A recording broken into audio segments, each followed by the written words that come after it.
Brad Stevens is a guy who recently got promoted to be the head of the basketball operations for the Boston Celtics. He is now their president. And a lot of people had mixed reactions about this. Some people thought that he was good for the position. Some people thought that he didn't deserve it, and this was a privilege thing.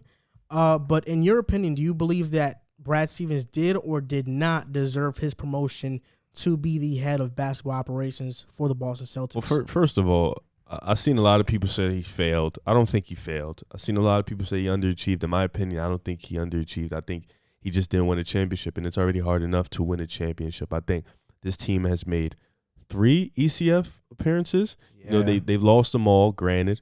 One to LeBron. Then they lost one to Jimmy Butler. And what was the third one they lost?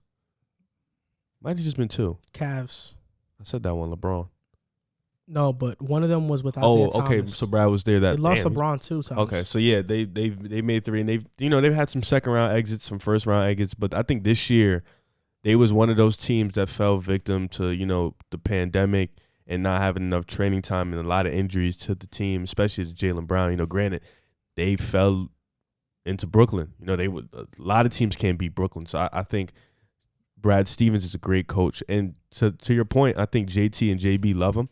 They have vouched for him repeatedly. So, keeping your stars happy is one thing you have to do. That's at the top of your list. So I think they didn't want to let Brad Stevens go fully. So I think when Ainge, because he's one of the guys that have made some bad draft picks. He's one of the guys that haven't hit on the nail and getting guys when he could have got guys.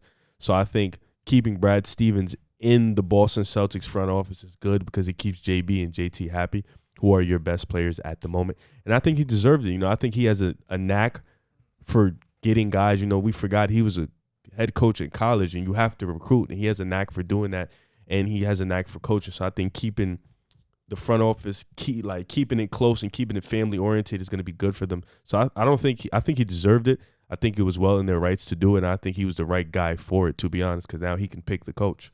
Yeah, I fully agree, and he wasn't a failure. He made the playoffs 7 times out of his 8 seasons there, 3 Eastern Conference Finals appearances, and in the last 5 years, the Boston Celtics have the most playoff wins amongst any Eastern Conference team.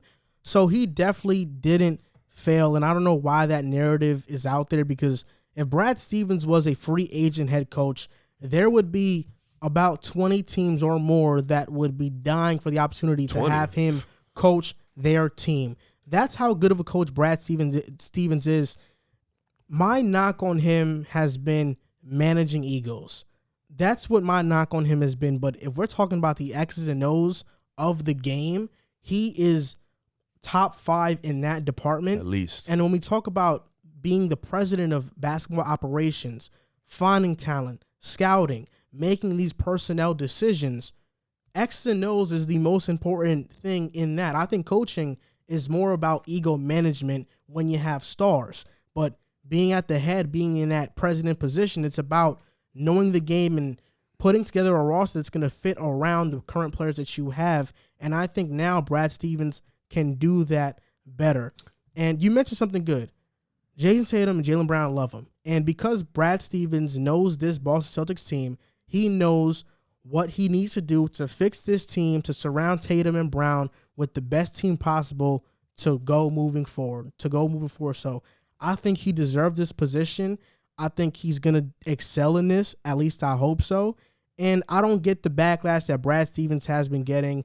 Obviously, I think now in the NBA it's kind of turned way too political, where whenever a white guy gets a promotion, it's all of a sudden this white privilege thing.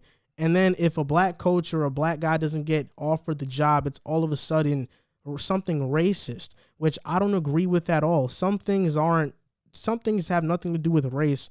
And this one is one of those things. Same thing with the Lloyd Pierce thing. When Lloyd Pierce got fired, everybody was talking about how that was some big race thing, when Nate McMillan was the coach right after. So it just didn't make sense. He did a way better job than him. Yeah. Yeah, I agree. I think you hit it on the head when you talk about him managing egos, because I think that comes from, him going to college. He was at a mid-major.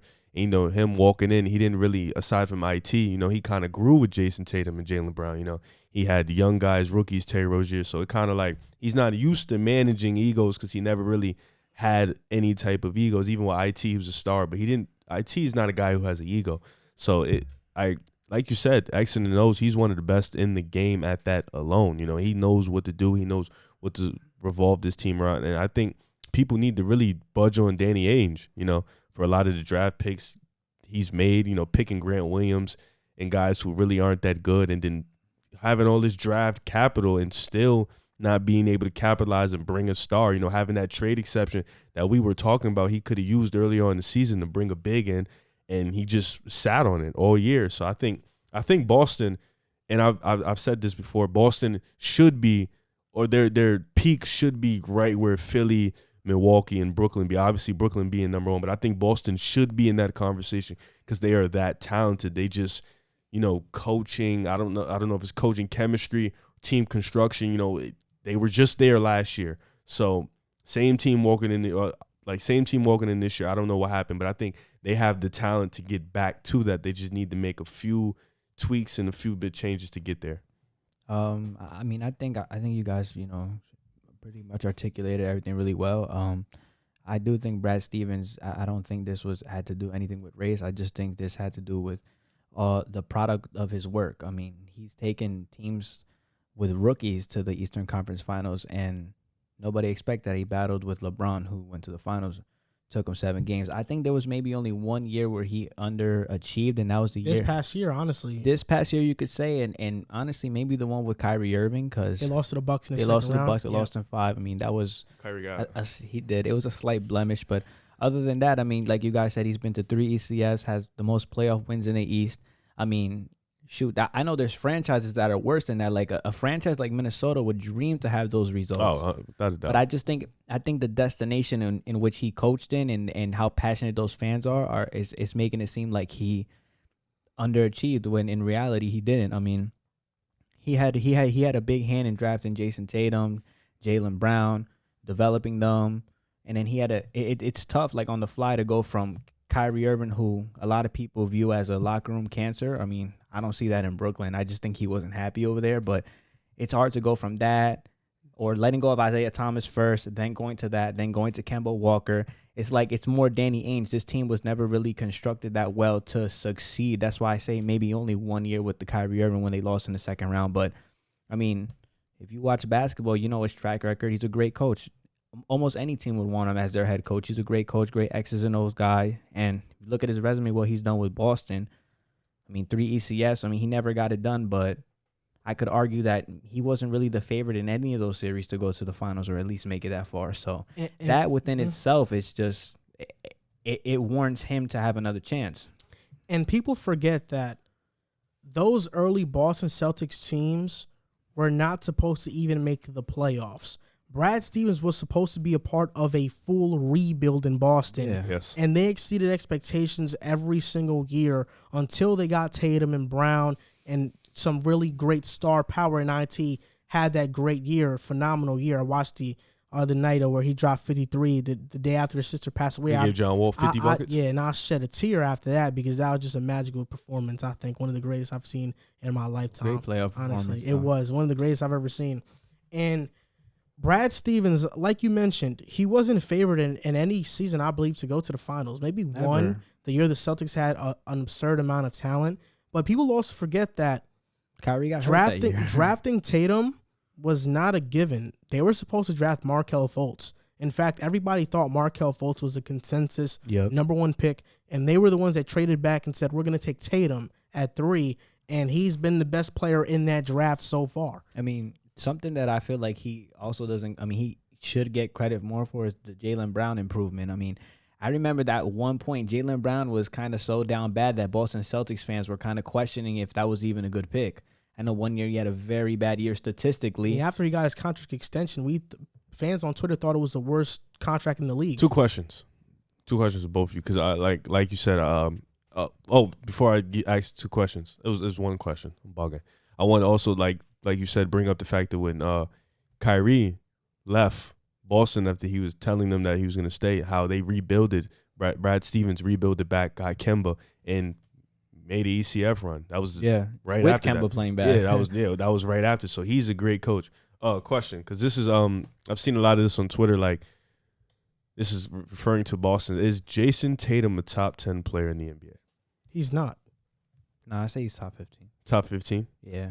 You think he's touching the door? Like he's got his foot in the door? I think he's close. He's anywhere from 12 to 14. 12 to 14. Yeah. He's close. He's close. Yeah, I was watching because I was, Boston fans. They talk about Jason Tatum's top, he's and nasty. somebody told me they would take him over Dame and Embiid. Well, Dame is not far fetched because of their age. yeah, just go No, right now. like player for player. Yes, right now. I mean, I don't think Dame would do much with this Boston team. I don't think Tatum would do much with that Portland team. Yeah. It's the same to me. It's pretty close to me. I don't I'd think give it's the slight edge far-fetched. to It's Dame really just 'cause, whatever. You know, he's more experienced. Yeah, I'd give it to Dame too. But Slight edge though. talking about head coaching candidates, we don't have to get too in depth in this because honestly, we don't know who they're going to hire.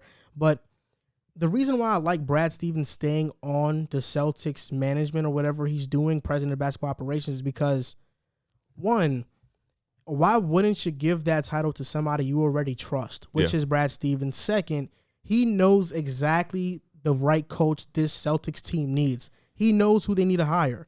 And some names have been floating around: Jason Kidd, Lloyd Pierce for some reason, Hell no. Jeff Van Gundy, Kenny Atkinson, Sam Cassell, Chauncey Billups.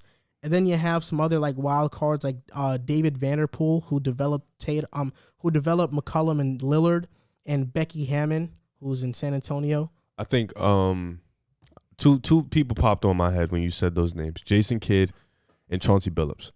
I say Chauncey Billups because JB and JT are similar to Paul George and Kawhi, and he worked a lot with those two guys in Los Angeles. You know, Paul George credits him on teaching him how to be a playmaker, and I think that's Tatum's next step in his development, being that, you know, playmaking wing that he needs to be. So I think, and for JB is also getting to his spots, you know, becoming more of an ISO player, and that's what Chauncey Billups kind of has helped Kawhi and PG. So I think that would be like incredible for them, getting a guy who understands the wing depth and how wings manage in this league. And then Jason Kidd, I think Jason Kidd in Milwaukee, you know, granted he didn't see too much success, but he was a great defensive coach. I think we can all agree that the Milwaukee teams were pretty great defensively. You know, he did underachieve, but I think one more shot with this Boston team, you know, he can definitely make some, you know, make some headlines. He kind of underachieved in two stints. He kind of underachieved with Brooklyn too. Yeah. Severely underachieved. You guys were. Sam Cassell is a wild card for me. He won a championship in Boston in 2008. So did Tibbs. Tibbs did too, but Sam Cassell was on that Clippers staff too, so he worked with. I really like Chauncey for Boston. Chauncey's good. I think Chauncey's a really good coach. I think he deserves a head coaching spot. It depends on the expectations going into the job. Should be championship or bust. Still, 100%. I think every year for Boston, that's kind of their mindset at this point, especially with that fan base, with the history of the franchise, with the talent on the team. I don't think it's championship or bust, but at least a good playoff run. At least ECF or bust. It depends on who they. A strong second round showing. I think maybe like going to 7. I think if you don't see Brooklyn in the second round, it should be ECF or bust every year. Even against Milwaukee or Philly. Yes, because they can beat Milwaukee and they can beat Philly. So it's like, I don't see, like with a guy in Tatum and a guy in Brown, you shouldn't even be thinking less of the second round. You should be thinking at least conference finals, in my opinion. Like they have a good team. They have a really good team. They just didn't gel. But I think teams like last year, they went to the ECF. I think they can do that again.